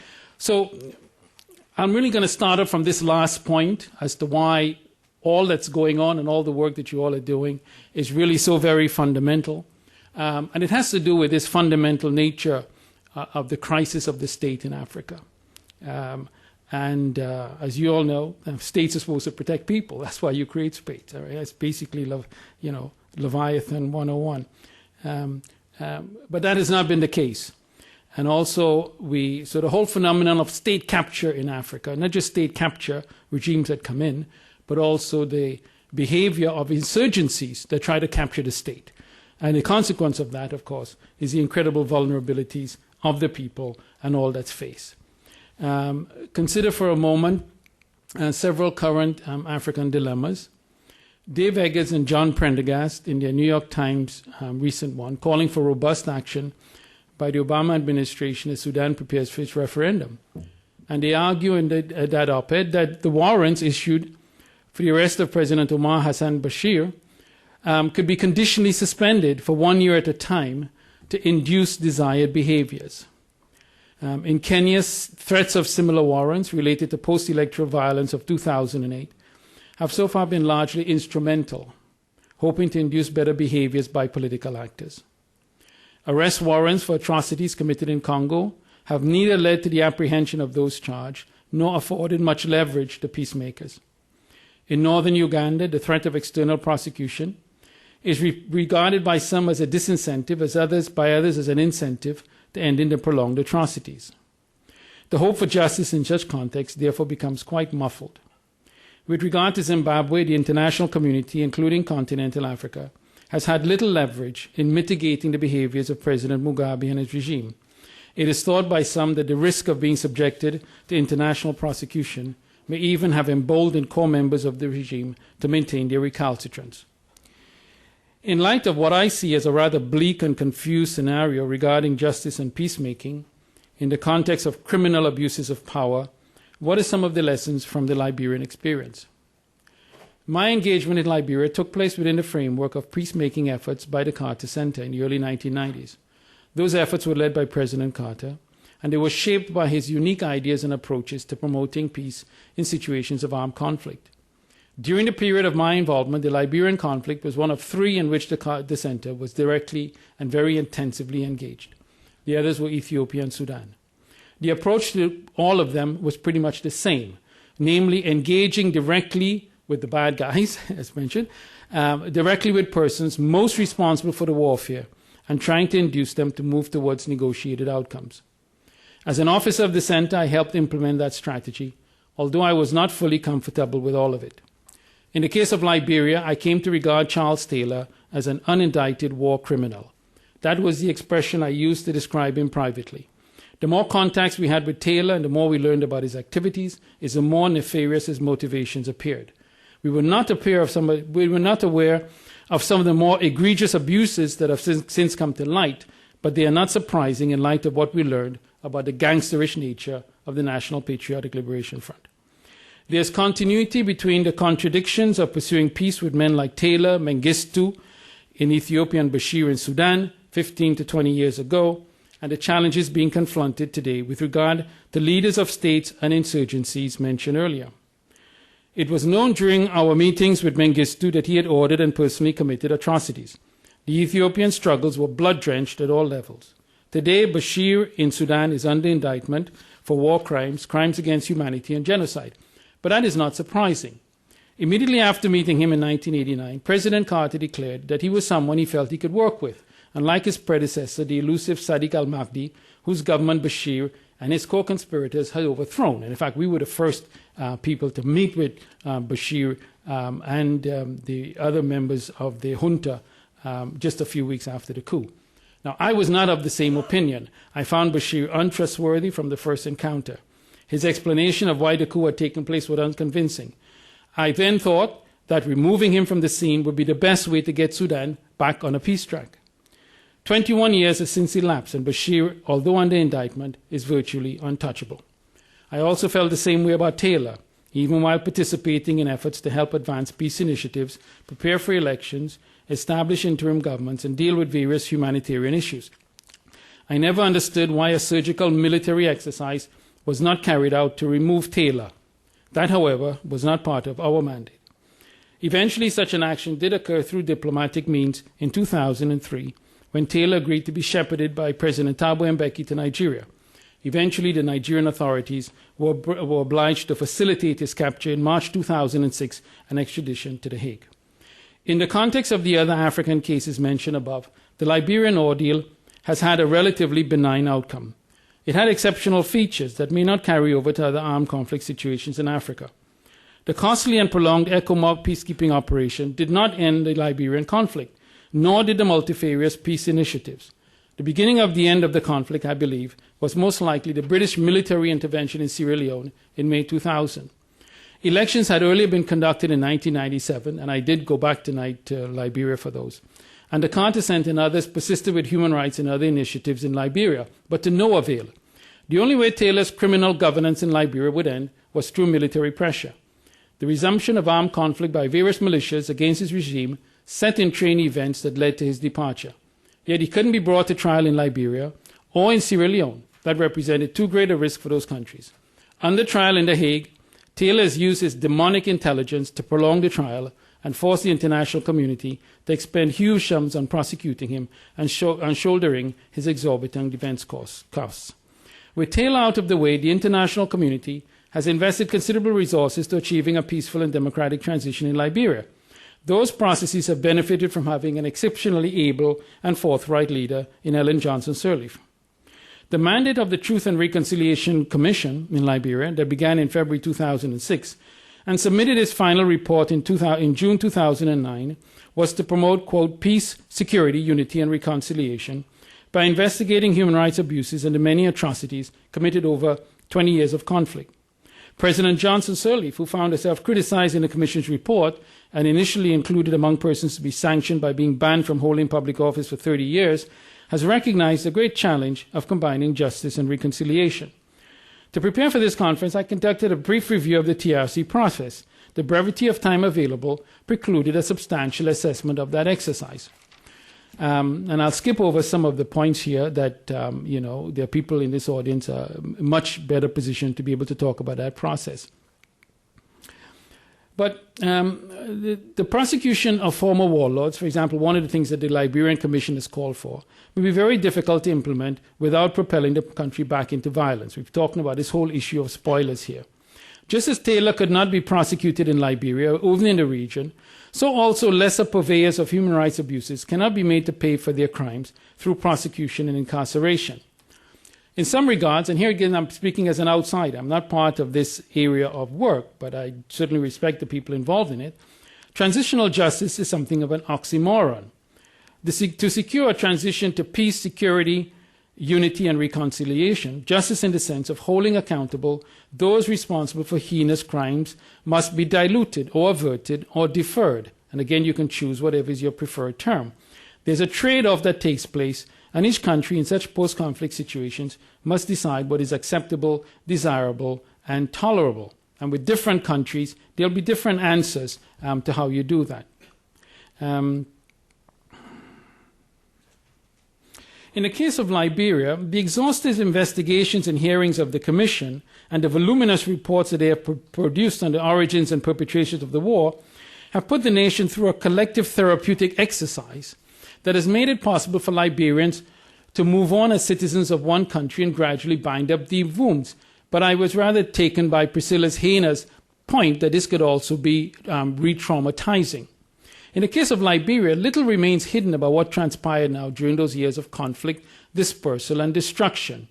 Despite the presence of known malefactors in the institutions of government, especially the legislative branch, they complicate but are not in a position to halt its onward progress.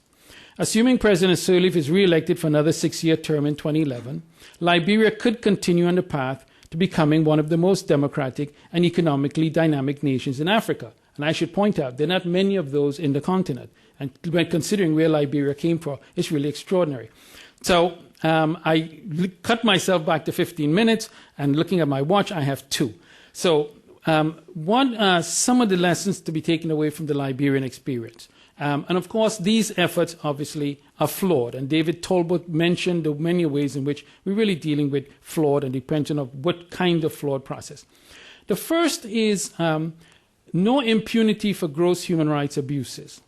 And even in the case of Liberia, I think, and we were doing a little about this when we were involved in the early stages of the struggle, is really, and in fact I will quote something from the handout of Coexistence International that you have here. I quote them, the possibility of creating fundamental changes in societies that have been damaged by violence, patterns of inequalities, and abuse of authority. There's a process of how do you transform countries that have been so fundamentally damaged, as a result of that war. And I see these exercises as part of that transformational process. Secondly, the responsibility to protect may require on occasion the use of collectively sanctioned military force, as in Kosovo, as by the British in Sierra Leone, and earlier by Tanzania in Idi Amin's Uganda. So in that regard, I agree with Paul Colley in his book about the need for such interventions, but of course the unique factors bring them about. Third is the importance of massive international support, and I really want to stress massive for post-war reconstruction. This has obviously occurred in Liberia, And in other cases where, for example, we're involved in Zambia, I'll give you a case of a very important transition, but in following the transition, people disappeared. And then the thing started unraveling, and like Zambia was lucky to come out of that. But importance of massive important countries. The importance of conflict prevention. And here it is, I do a lot of work on Nigeria. And I would tell you that the interventions that took place earlier this year when Nigeria was going through some real difficulties, and these will get done very, very discreetly, but very important diplomatic engagement responsible for Nigeria at least coming out of that challenge. But we're not out of the woods yet, and we will have that going forward. I want to, all right, and let me just make this my last point because of the time. Because I see all of these experiences and all that has happened and all the work that's being done in terms of transitional justice. I see that in the light of the nature of state power and the fact that we have so many regimes in that continent. Not those in terms of conflict, but those in terms of which tremendous abuses have been going on, continue to do so. So here's my conclusion. The massive abuses of state power in Africa, and by contestants for state power in several states, means that there will be decades of deliberations over building peace and according some degree of justice for those who have suffered. Using the South African and Liberian templates and those from other country experiences discussed today, perhaps the balance between justice and peace will begin to even out. Unfortunately, I'm not very optimistic about the likelihood of that outcome. In light of Africa's weak and unconsolidated states, the fierceness of the religious, ethnic, and other sectional hostilities, and the low continental capacities that we have to resolve them. So we have no other choice but to be able to ramp up this work that you all will be doing, because we'll be doing it for a very long time and in a lot of countries in Africa. Thank you.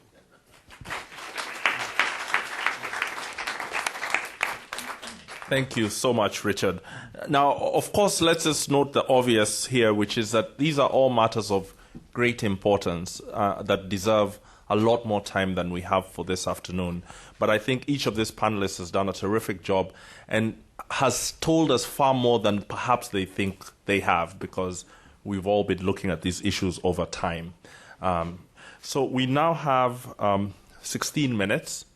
And we need some questions, very quick questions, perhaps a very quick thought, and you get equally rapid responses from the panel. Let's have the gentleman in the purple blue shirt. We'll take 3 questions to begin with. You've already asked one, but I'll come back to you. But there's a lady in a white shirt in the middle. And then the gentleman in the gray suit, right next to Ali. Right. Okay. Thank you. I want to thank all the panelists, especially Richard Joseph. This is the second time I've seen you speak. Always good to hear you. When I woke up this morning, I actually tell us who you are. Oh, my name is Chime Sonye. I'm the Africa Division of the International Republican Institute. When I woke up this morning, I thought this was a purple shirt, but apparently it's purple and blue. I'm glad you pointed that out to me. I'm really curious about, this is a question for Patrick.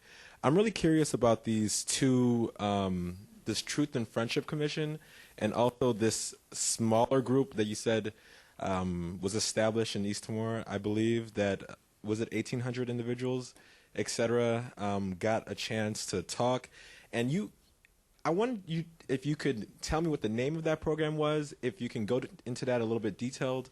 And you said that this couldn't or it shouldn't be replicated. And I wondered if you can kind of elaborate on that. And also on the Friendship Commission, where this remixed idea where perpetrators weren't cross-examined, did people volunteer for this? I mean, can you just go into kind of the specifics of these two entities? Thank you. Yeah, my name is Margaret. I'm from the University of Nairobi Center for Human Rights and Peace, Kenya, and I'm at the Woodrow Wilson Center as a scholar.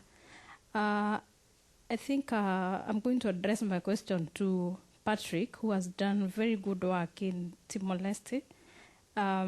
Certainly, and I really hope that those experiences have been documented well, as much as you say that it should not be replicated. But I think there are some good lessons which can be replicated, especially for Kenya and other African countries. Now, this leverage gear concept, I think it's very good, but it sounds like chancing. So I'm wondering how you manage to follow up so that you so that you can see some door opening, a sign of opening. Is it institutionalized, or how does it work? Because it sounds so much like a game of win or lose. I don't know. It's a chance. It's a game of chancing. So how do you institutionalize that to ensure that you do not miss on the opportunities that are available? Thank you. And then there's a gentleman here in the gray suit.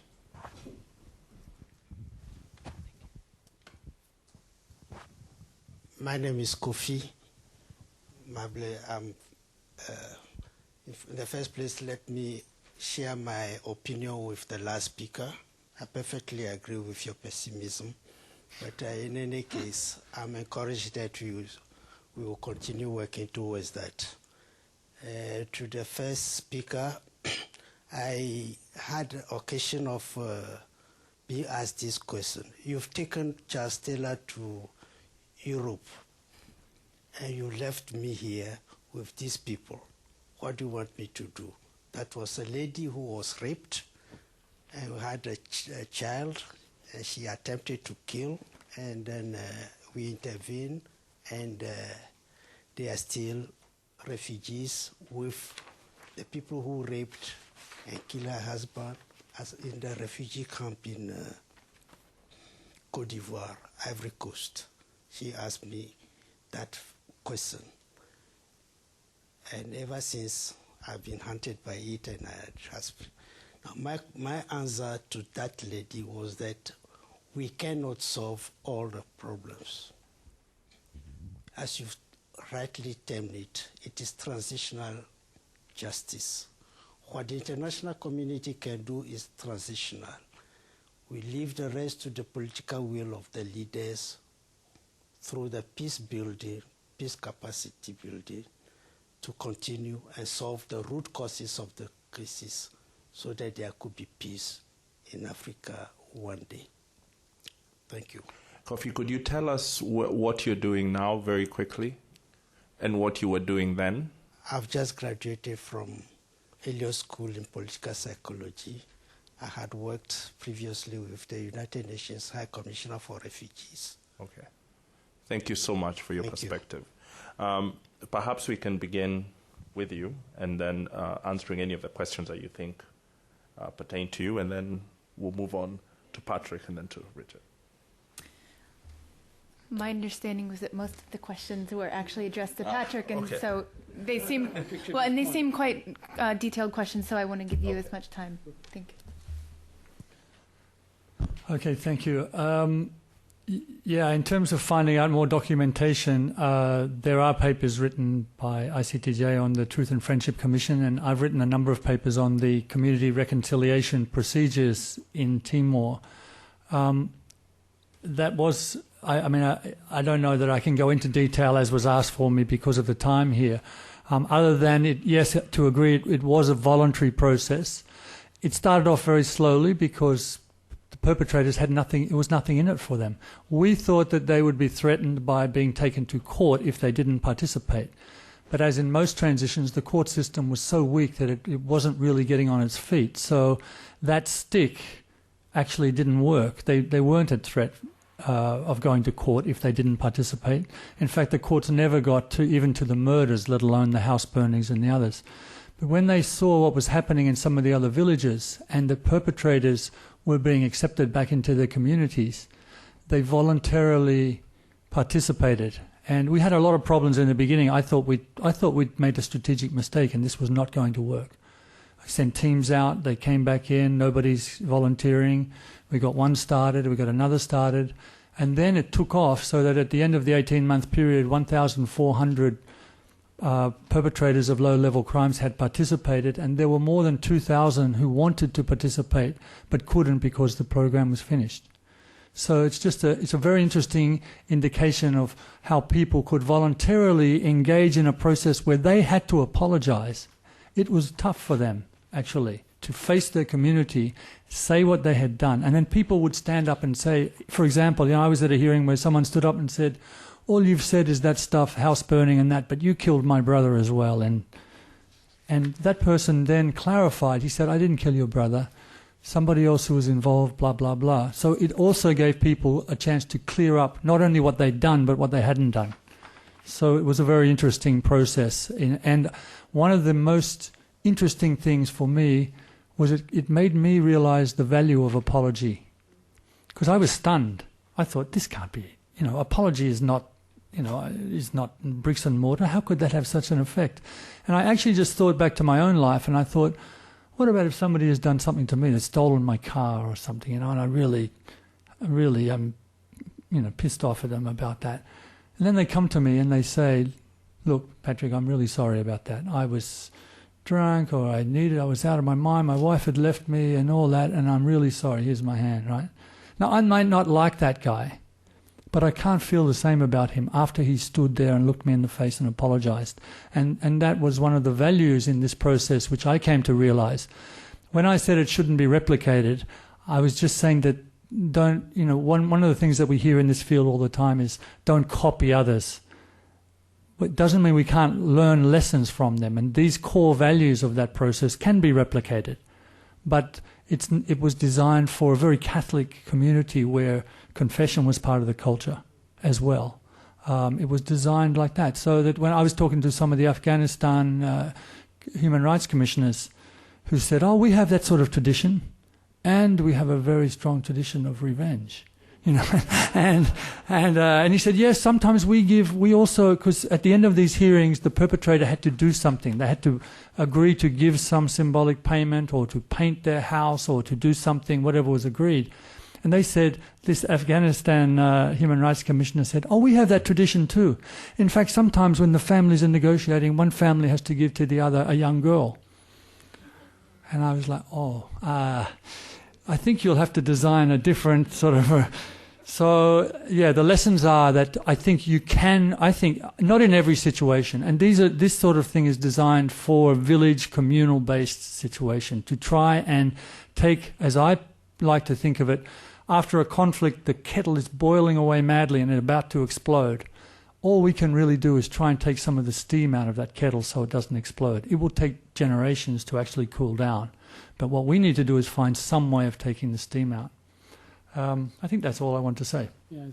And let me just take the opportunity to connect with something from this morning, and this is from Wendy Lambourne when she was talking about transformational.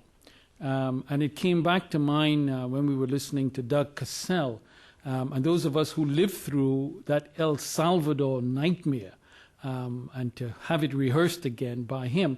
But also when he talked about, they've gone through this, the war has ended, but transformation has not occurred in so many ways. And so I think in thinking about the process, we could think about how these processes could be connected to forms of transformation that will take those societies somewhere else than where they've been.